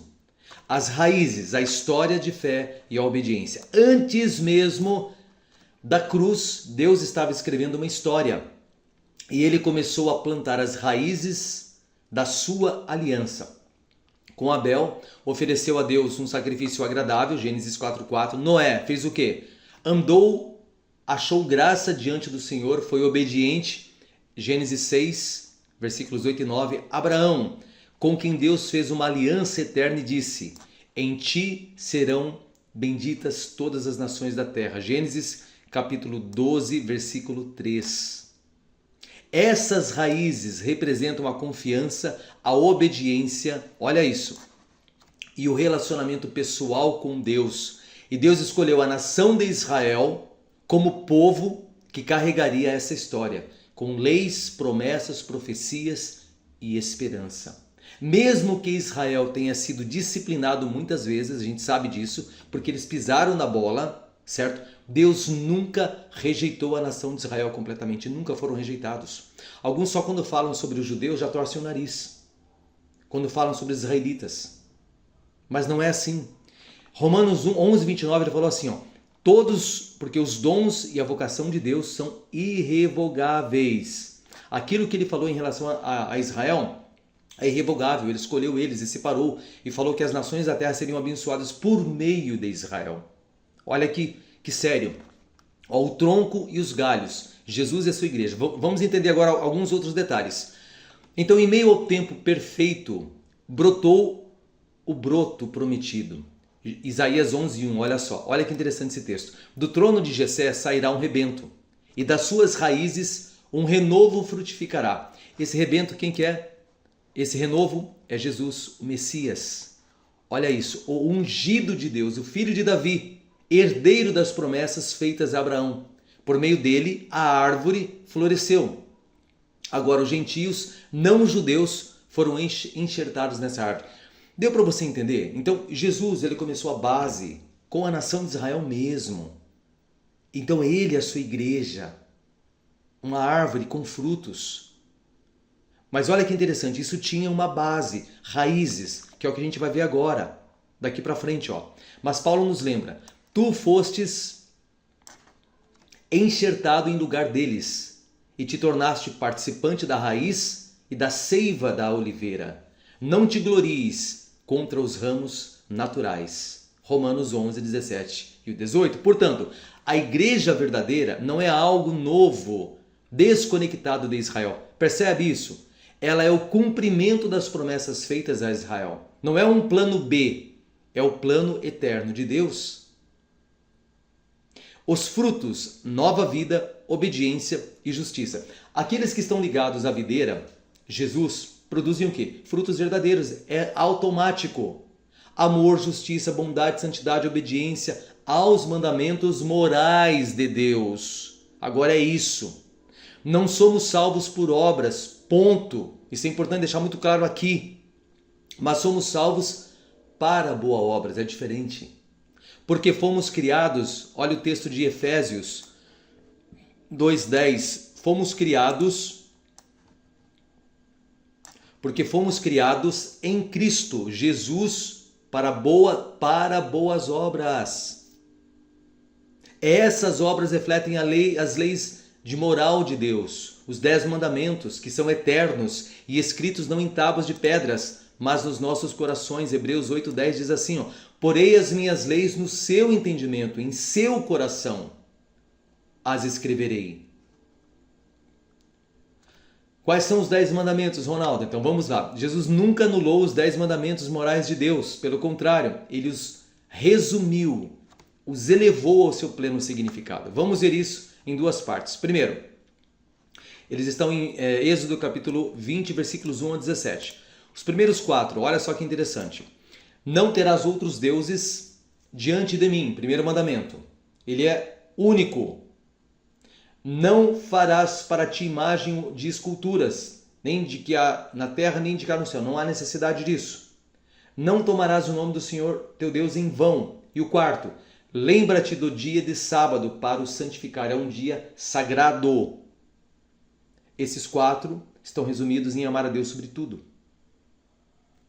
Segunda parte, honrar pai e mãe, não matar. 6º, 7º, não adulterar. 8º, não furtará. 9º, não darás falso testemunho contra teu próximo. 10º, não cobiçarás. Esses 6 estão ligados a amar o próximo como a ti mesmo. Está fazendo sentido isso para você? Esses mandamentos, são leis morais eternas. Isso é importante você entender. Aquele grupo que saíram dos apóstolos, a partinha azul que eu mostrei para você, eles entenderam isso e preservaram isso e foram perseguidos por isso. Não apenas regras religiosas, princípios de justiça, reverência, amor ao próximo. Como Jesus resumiu os mandamentos. Outra pergunta, como Jesus resumiu os mandamentos sem anulá-los? Olha que interessante. Mateus 22, 37 a 40, Jesus falou assim, que é o que muitos acabam não entendendo. Amarás o Senhor teu Deus de todo o teu coração, de toda a tua alma, de todo o teu entendimento. Este é o primeiro e o grande mandamento. O segundo, semelhante a este, é: amarás o teu próximo como a ti mesmo. Destes 2 mandamentos dependem toda a lei e os profetas. Bom, o que significa? Olha que interessante. Jesus está mostrando que os 10 mandamentos se dividem em 2 grupos. Primeiro, amar a Deus. Mandamentos 1 ao 4 englobam isso. Não ter outros deuses, não fazer imagens, não tomar o nome de Deus em vão e guardar o sábado. Expressões do amor e reverência ao Criador. Ficou claro isso? Segundo grupo, amar o próximo. Mandamentos 5 ao 10. Honrar pai e mãe, não matar, não adulterar, não roubar, não mentir, não cobiçar. Olha só, maneiras de amar e respeitar o outro. Resumiu nos 2 grupos. Jesus não os aboliu, ele os cumpriu. Mateus 5,17 diz assim, não penseis que vim revogar, tirar a lei ou os profetas. Não vim revogar, mas vim cumprir. Cumprir aqui é dar o pleno significado, não abolir. Tanto que no mesmo capítulo Jesus aprofunda o entendimento moral dos mandamentos, como no caso do adultério e do assassinato, Mateus 5, 21 ao 23. O que foi abolido? Agora é importante, Jesus aboliu os mandamentos cerimoniais. Sacrifício de animais, incenso no templo, sábados cerimoniais, como das festas, Levítico 23, rituais de purificação do Antigo Testamento. Tudo isso acabou. Não há mais necessidade de fazer isso. Colossenses 2,14 diz assim, havendo riscado a cédula que era contra nós, cravando-a na cruz. Isso foi abolido. Tudo que era cerimonial, não as leis universais do Criador. A lei moral permanece. Jesus mesmo disse, não penseis que vim destruir a lei e os profetas. Não vim destruir, mas cumprir. Mateus 5,17. Está ficando claro isso? Outra coisa, bênção as raízes de Israel. A Bíblia é clara, quem abençoa Israel será abençoado. Por quê, Ronaldo? Porque foi por meio de Israel que Deus revelou primeiro a sua palavra, o Messias, as profecias, a fé, olha só, monoteísta, o modelo de adoração. Por isso que João 4,22, a salvação vem dos judeus. Está conseguindo ligar a importância disso? Dessa colocação que a gente está fazendo? Por isso a verdadeira igreja honra as raízes. Reconhece o papel de Israel e aguarda o cumprimento pleno das promessas feitas a Abraão. Conclusão, a árvore plantada por Deus. Jesus é a videira, a igreja é o corpo de galhos frutíferos, pode ver aqui, depois a gente vai ver esse desenho. As raízes são os patriarcas, a história de Israel, a revelação progressiva de Deus. E os frutos são a nossa vida em obediência e em amor. Então olha só, sem raízes a árvore morre, concorda comigo? Toda árvore precisa de raiz. Sem frutos, a árvore vai ser cortada igual Jesus falou. Mas com raízes fortes e frutos visíveis, a árvore glorifica a Deus. Esse é o equilíbrio, esse é o entendimento do propósito de Deus. Cristo e a sua igreja. Então, olha que interessante essa imagem. Olha que imagem legal para ajudar você a entender essa questão profunda sobre a questão da graça, tá? Então, Cristo e a sua igreja, a árvore frondosa de Deus. Então, aqui a gente vê Jesus, ele é a videira, certo? Junto com a sua igreja. Olha só, que são os frutos que dão os seus frutos. Só que essa árvore aqui, ela é plantada onde? Ela tem raízes. Abel, Noé, Abraão, José, nação de Israel, povo judeu. Olha lá, João capítulo 15, depois você examina esse capítulo aqui, ó, Gênesis capítulo 12, examina inteiro. Isso daqui sim é equilibrado. Tem grupos religiosos que metem o pau nos judeus, que metem o pau em Israel. Não, é para abençoar, é para orar por eles. Estão equivocados em muitas coisas sim, mas Deus nunca desistiu deles e nunca vai desistir. E eles estão correlacionados com todo o propósito de Deus. Por isso nós precisamos entender, respeitar, assim como Deus ama todos eles. Deu para você entender? Ficou clara essa questão? Deu para clarificar essa questão de graça, supergraça? Mas vamos concluir agora, ó, entendendo o background do apóstolo Paulo. Então agora que você teve aquele background, nós vamos falar um pouquinho, só um exemplo, tá? Vai ser mais uma meia horinha aqui, para a gente entender quem era o apóstolo Paulo, certo? Qual que era o seu contexto. E depois nós vamos falar sobre a carta que ele fez aos Romanos, que é uma das cartas mais controversas, assim, que alguns acham que ela abole tudo, que você pode tudo hoje. Então agora, analisando todos esses contextos, eu quero que você chegue às suas conclusões. Tá? Então vamos ver qual que era a formação, conversão, fidelidade à lei de Deus. Então, quem foi Paulo? Primeiro, nome original, Saulo, hebraico, Shaul. Nacionalidade, judeu da tribo de Benjamim, Filipenses 3:5. Cidadania romana, Atos 22-28. Formação religiosa, fariseu, membro do mais rigoroso grupo do judaísmo da época. Educação, instruiu seus pés de Gamaliel, Atos 22:3, um dos mais respeitados mestres da lei na tradição judaica. Filipenses 3:5 e 6, ele falou assim, olha que interessante. Circuncidado ao 8º dia, da linhagem de Israel, da tribo de Benjamim, hebreu de hebreus, olha só. Quanto à lei, fariseu, quanto ao zelo, perseguidor da igreja, quanto à justiça que há na lei, irrepreensível. Então ele era rigoroso. Antes de conhecer a Cristo, ó, Paulo era extremamente zeloso. De qual lei, Ronaldo? Da lei cerimonial e moral também, mas com entendimento limitado sobre o Messias. Por isso que ele perseguia a igreja. O que Paulo fez lá contra a igreja de Cristo? Perseguiu, olha isso, duramente os primeiros cristãos, aprovou a morte de Estevão, Atos 7:58, prendia homens e mulheres que seguiam o caminho, Atos capítulo 8, versículo 3. Olha só aqui em Atos 9, 1 e 2, o que ele disse? Saulo, respirando ainda ameaças e morte contra os discípulos do Senhor, dirigiu-se ao sumo sacerdote, para que se encontrasse alguns do caminho, quer homens, quer mulheres, os levasse presos para Jerusalém. Então Paulo o quê? Via os cristãos como uma ameaça à pureza da fé judaica e achava que estava fazendo a vontade de Deus. Ele era uma pessoa extremamente sincera. Sua conversão extraordinária. Bom, isso foi no início. O que aconteceu com Paulo? Você já conhece a história, mas eu já vou dar uma pincelada. A caminho de Damasco, teve uma visão direta de Jesus, o ressuscitado. Atos 9, 3 ao 6. Ficou cego por 3 dias, foi batizado por Ananias, olha só, e amando do próprio Cristo, Atos 9, 17 ao 18, depois você pode ler todo esse relato. Depois, reconheceu a Jesus, que Jesus era de fato o Messias prometido. Paulo percebeu que, apesar do seu zelo, estava lutando contra o próprio plano de Deus. E por isso ele mudou. Paulo não começou... Só que aqui é muito legal, ó. Por quê? Porque alguns acham que logo após a conversão, Paulo já foi pregando igual louco. Não, calma.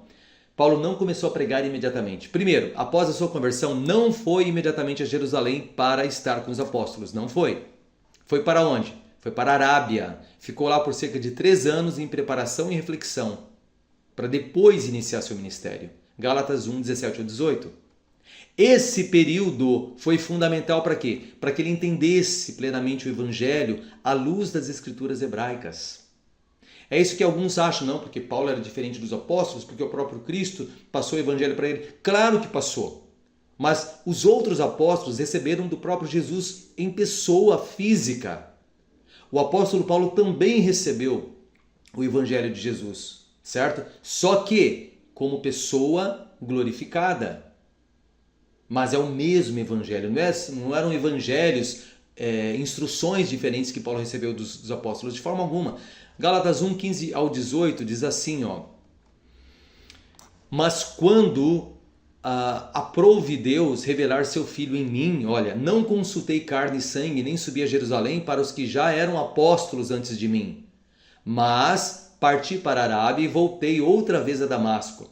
Depois, passados 3 anos, fui a Jerusalém para ver a Pedro.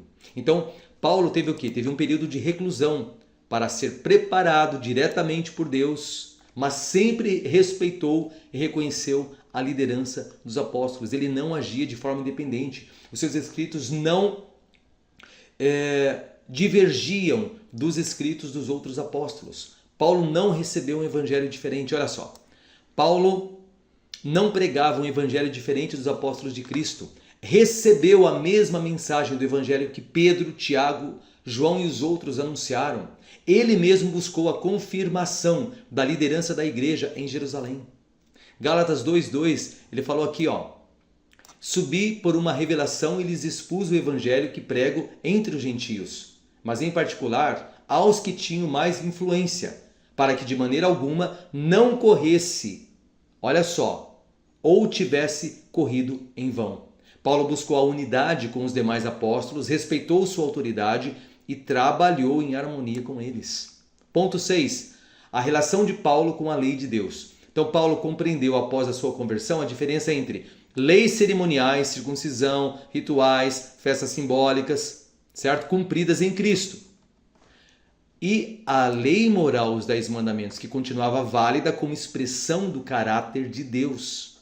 Romanos 7,12, ele falou assim, ó, olha que interessante esse texto: assim a lei é santa, e o mandamento santo, justo e bom. Então Paulo não revogou nada. Paulo sabia, agora ele conseguia diferenciar as coisas. Paulo continuou guardando o sábado, Atos 17:2, respeitou a adoração exclusiva a Deus, condenou idolatrias, as idolatrias, adultério, assassinatos, etc., reafirmando a validade da moral revelada nos 10 mandamentos. Resumo: Paulo não se tornou um antimonista, alguém que é contra a lei. Pelo contrário, exaltou a graça sem abolir a lei, ensinou que a verdadeira fé gera obediência, frutos apropriados. Deu para você entender agora quem era o apóstolo Paulo, o tipo de pessoa que ele era? Com esse fundo, com mais esse pilar, mais essa base, agora nós vamos analisar rapidamente, só para a gente concluir aqui essa aula, o contexto histórico e a localização da carta aos Romanos. Porque essa é uma das cartas mais controversas que alguns usam para falar esse negócio de supergraça. Então vamos analisar o que estava acontecendo lá. Primeira coisa, quem eram os romanos? O que estava acontecendo? Onde que eles viviam? Isso tem que estar na sua cabeça. Ler textinho não vai te levar a nada, só vai te confundir como o sistema religioso te confunde. Vamos lá então?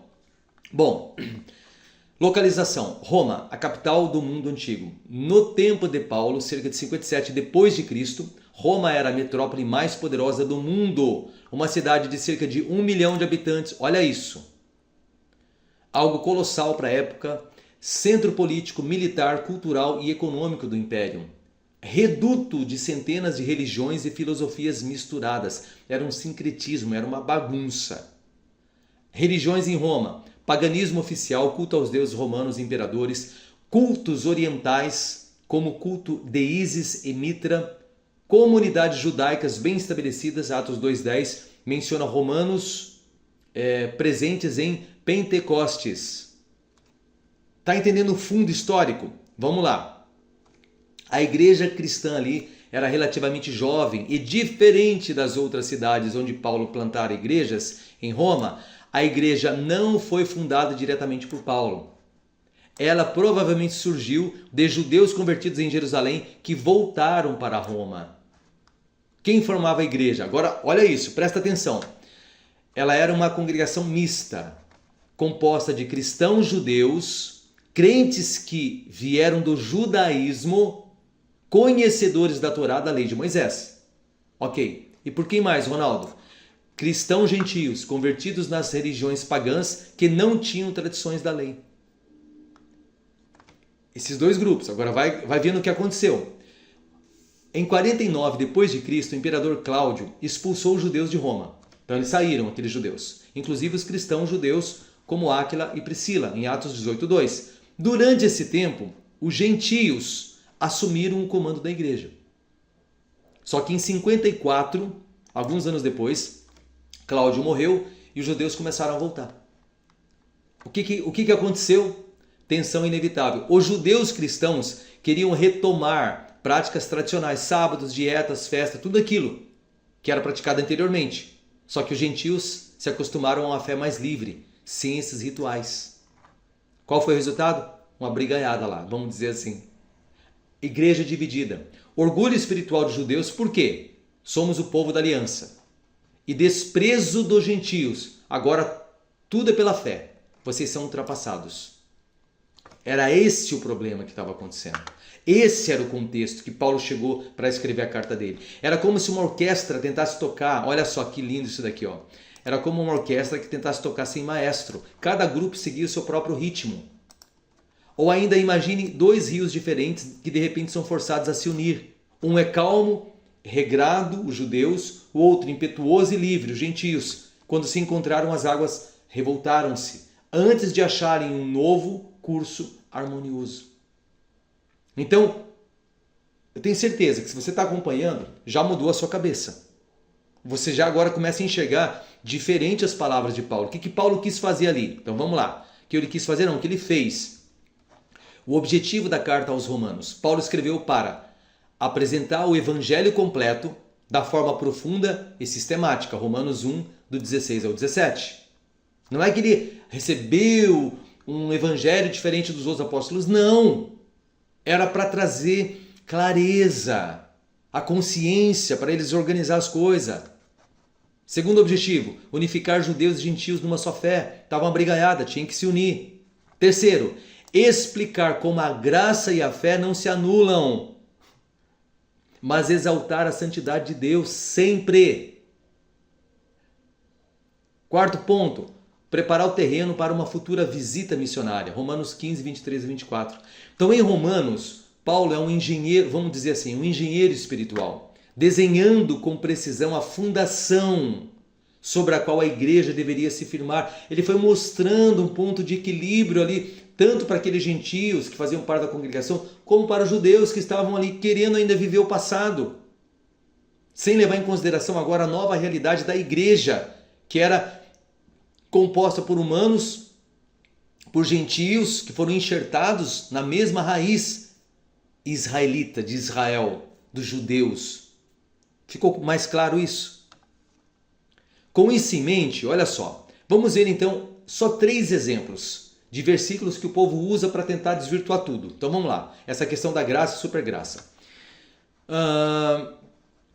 Versículos de Romanos usados para defender a supergraça, a graça sem obediência. Olha só, então vamos lá, Romanos capítulo 1, Romanos capítulo 5, versículo 20. Sobreveio a lei para que avultasse a ofensa, mas aonde abundou o pecado, superabundou a graça. Bom, como que alguns interpretam esse versículo aqui? Agora, analise o contexto, mas aqueles que não têm esse contexto, que não levam em consideração esse contexto, ensinam assim, ó: não importa o quanto eu peque, a graça de Deus cobre tudo. Isso é usado para justificar uma vida sem arrependimento ou santidade. Essas são as distorções. Mas qual é a refutação contextual? O que nós entendemos agora sobre isso? Paulo já antecipa esse mal entendido e o corrige imediatamente no capítulo 6. O que ele falou lá no capítulo 6, versículos 1 e 2? Que diremos, pois? Permaneceremos no pecado para que seja a graça mais abundante? De modo algum. Então a graça, o que ele quis dizer de verdade? É poderosa para perdoar todo pecado, sim, mas ela também transforma. E a intenção de Paulo é mostrar que a lei revela o pecado e a graça supre essa condenação. Não legitima a continuidade do pecado. Era isso que Paulo estava querendo dizer para eles. Não que se você pecar muitas vezes, você não será limpo pela graça de Deus, pelo sacrifício de Cristo, não. Quantas vezes forem necessário. Mas isso quer dizer o quê? Isso quer dizer que uma vez que você aceitou, que você entendeu isso, você vai produzir frutos condizentes com a sua nova criação. Como filho espiritual de Deus. Como filho zeloso. Como seguidor verdadeiro do Cristo. Deu para você entender? Um outro versículo que é muito distorcido, Romanos 3:28, diz assim, ó. Concluímos, pois, que o homem é justificado pela fé. Concluímos, pois, que o homem é justificado pela fé, independentemente das obras da lei. E agora? Alguns dizem assim, ó, a obediência não importa, só a fé conta. Depois, acaba sendo usada para desprezar a santidade das obras. O que Paulo estava falando aqui? Paulo, na verdade, com esse versículo, estava combatendo a justificação pelas obras da Torá. Quais eram as obras da Torá? Circuncisão, dietas, festas judaicas, era sobre essas leis que Paulo estava falando. Porque ele, como judeu, também era rígido inicialmente, lembra?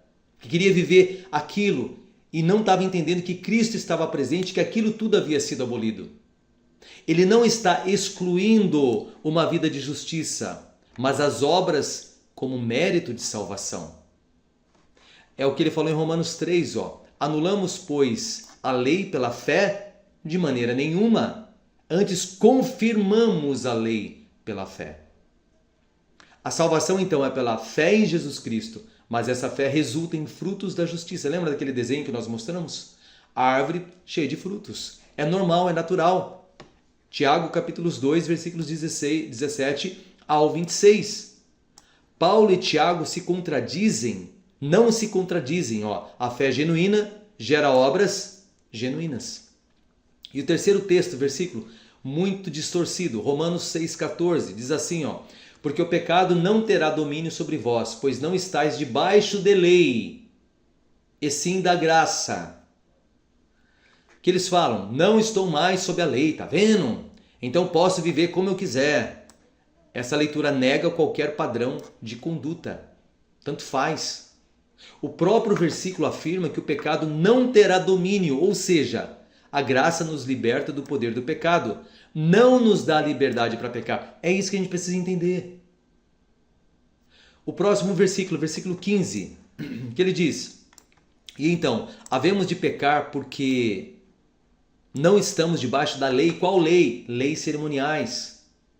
Mas debaixo da graça? De modo algum, Paulo falou. Qual a explicação então? Não estar debaixo da lei significa não depender da lei para a justificação. Mas estar debaixo da graça significa estar debaixo do domínio de Deus e, portanto, livre do domínio do pecado. É isso que Paulo estava querendo transmitir. Viver pela fé, a âncora da salvação. Agora, para a gente concluir, olha que interessante isso daqui. Romanos 1,17 diz assim, o justo viverá pela fé. Viver pela fé é mais do que acreditar, é fundamentar a sua vida inteira na confiança de que Deus é fiel. É como andar sobre um lago congelado. Não basta olhar para o gelo e crer que ele é firme. Você precisa dar o passo. A fé que salva é aquela que faz o quê? Que caminha sobre o gelo, confiando que ele a sustentará. Ficou claro esse assunto? Na prática, o que é viver pela fé? É confiar na justificação oferecida por Cristo, é depender da graça todos os dias, não das próprias forças, é crer que Deus Pai, mesmo quando não, é crer que Deus é Pai, mesmo quando nós não vemos saída. Isso é viver pela fé. Viver em obediência e santidade, a evidência da fé viva. Olha isso daqui, Romanos 6:22. Agora, porém, libertados do pecado e feitos servos de Deus, tendes o vosso fruto para a santificação e, por fim, a vida eterna. Obediência não é o preço da salvação. Obediência é o eco da nova vida.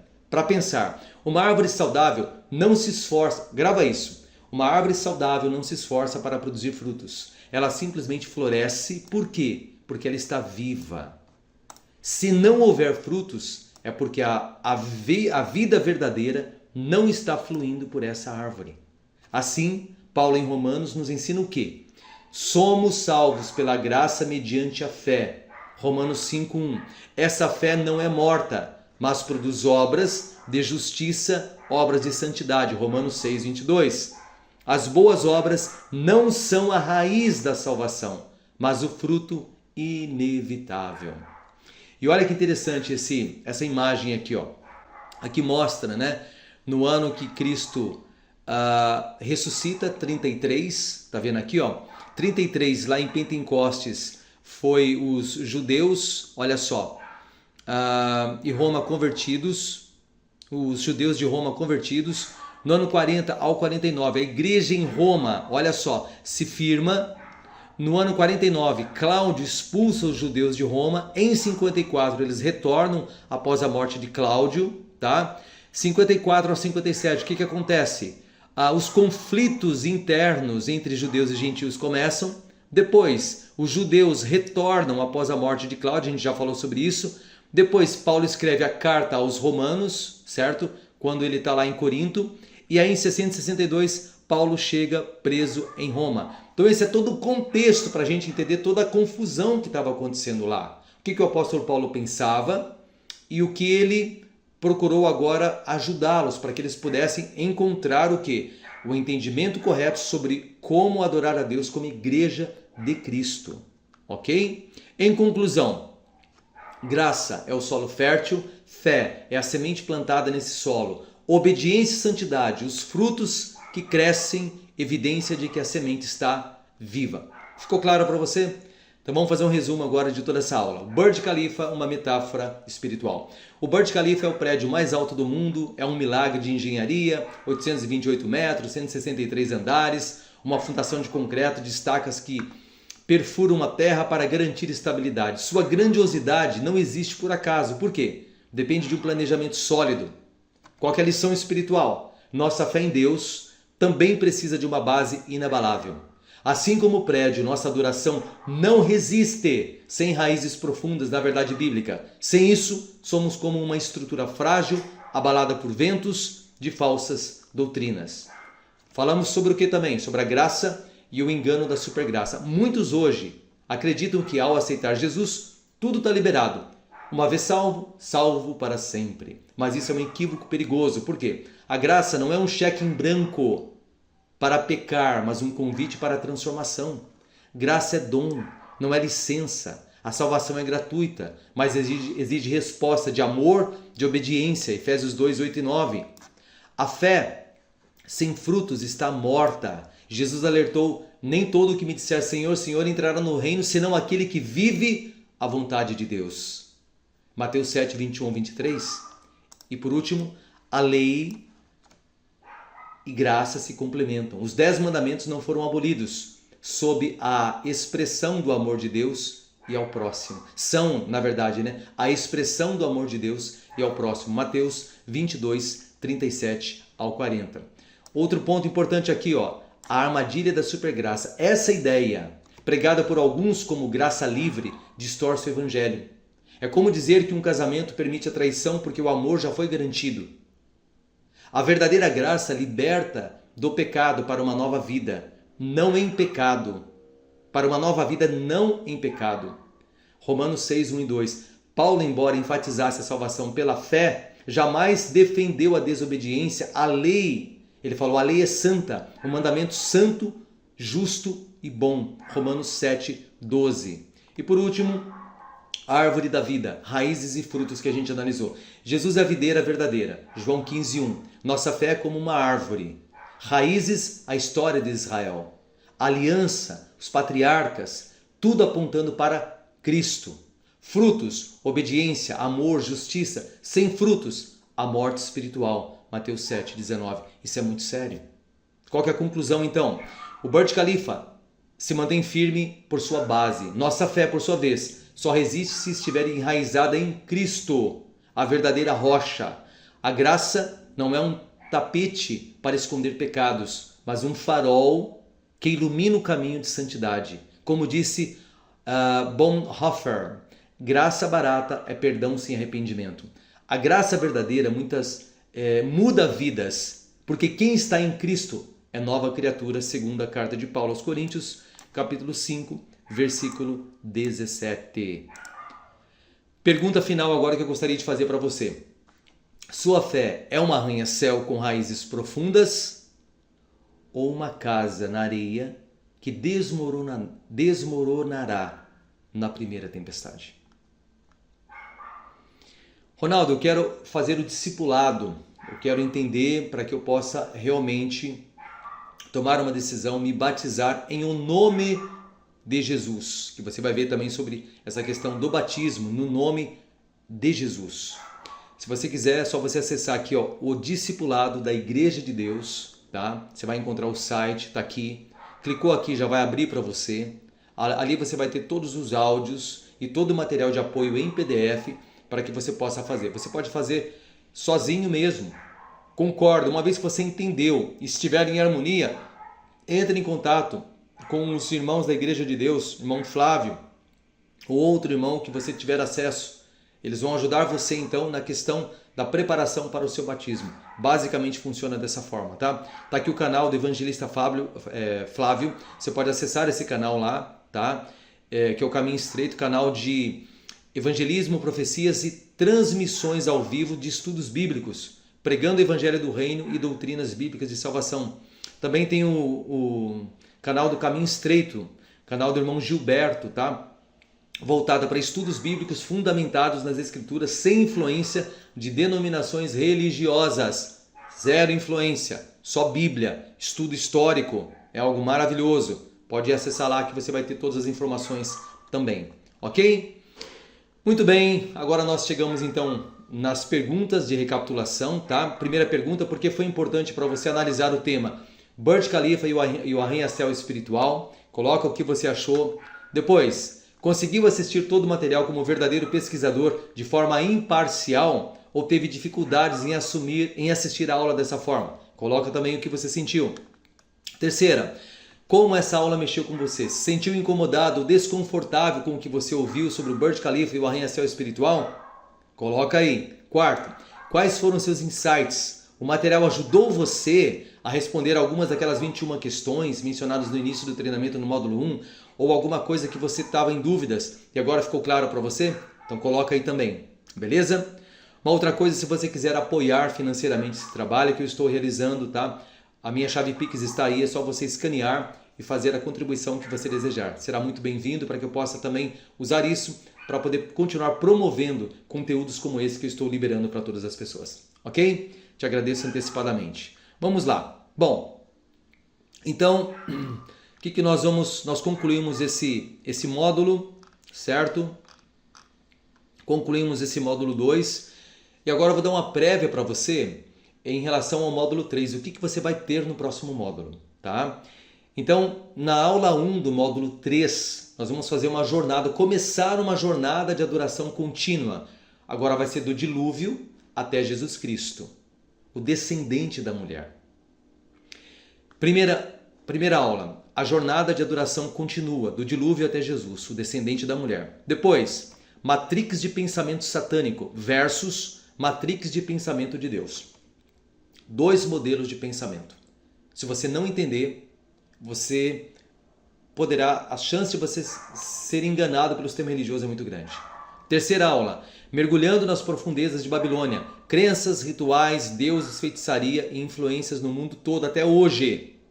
Quarta, Babilônia, o berço da matriz de pensamento satânico, se transforma na potência mundial. Quinta aula, vai ser pura história, você vai ver que é muito legal. O poderoso Império Medo-Persa subjuga a Babilônia.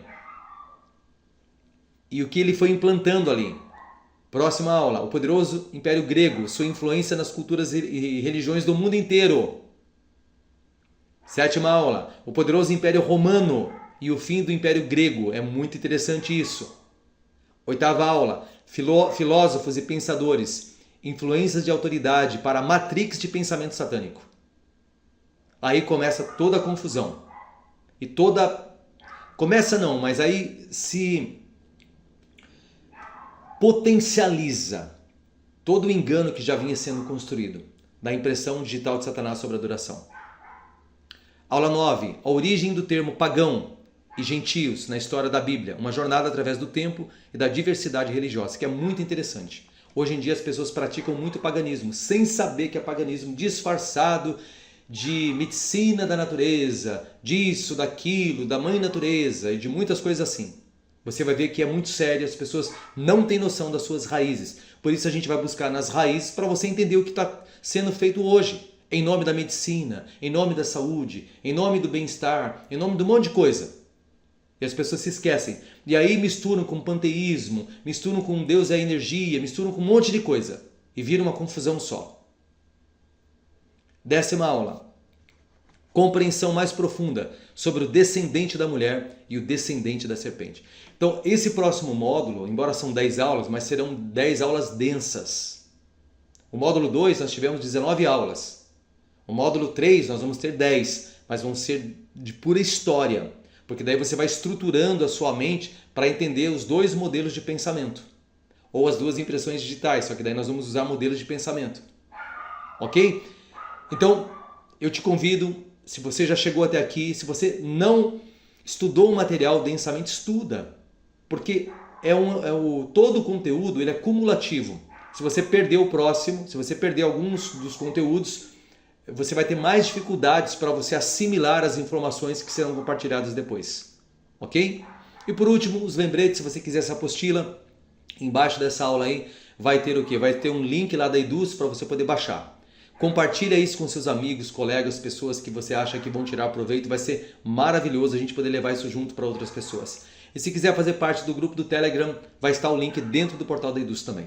Ok? Então eu te agradeço, vamos concluir essa aula com uma oração e eu te espero no módulo 3. Senhor Yahvé, amado Deus, muito obrigado do fundo do coração por essa aula, por tudo aquilo que nós colocamos aqui, sobre a importância de termos uma base espiritual muito sólida, assim como um grande arranha-céu, para que possamos resistir todas as situações que acabamos enfrentando na nossa vida como cristãos.